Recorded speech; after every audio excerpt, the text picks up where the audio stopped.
When Boys Over Flowers aired, it didn't simply succeed, it standardized a type of recognition that is difficult to adjust later. Lee Min-ho's portrayal of Gu Junpyo became more than a role, it became a reference point for how audiences would interpret everything that followed. That kind of fixation is powerful, but it narrows the corridor for change.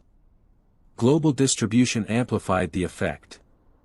The series reached audiences far beyond its domestic base, and with that reach came a uniform expectation, the actor associated with a specific emotional and visual identity. Once that identity is exported, it stabilizes quickly. Viewers across regions begin to align around the same cues, mannerisms, tone, posture, and those cues become the baseline for evaluation. The immediate advantage is obvious: instant recognizability, sustained demand, and access to high-visibility projects. The constraint is less obvious but more persistent. Every subsequent role is measured against a fixed template. Even when the script differs, the perception filter remains.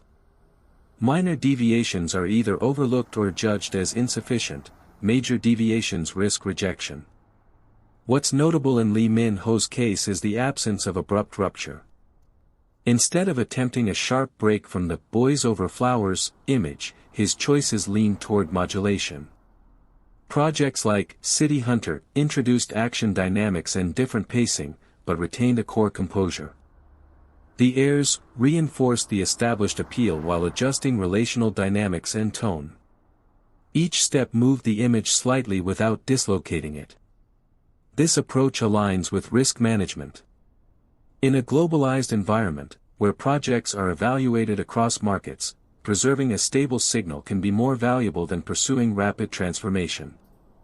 It also aligns with brand continuity, endorsements, media framing, and audience memory all benefit from a coherent identity.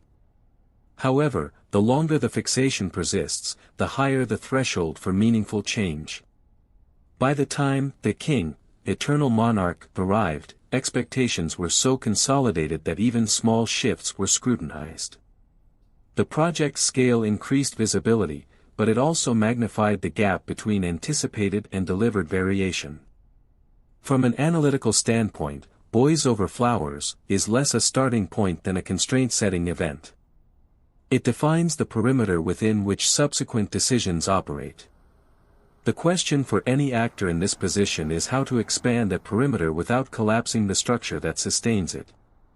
In Lee Min-ho's trajectory, the answer has so far been incremental, stretching the boundary rather than redrawing it.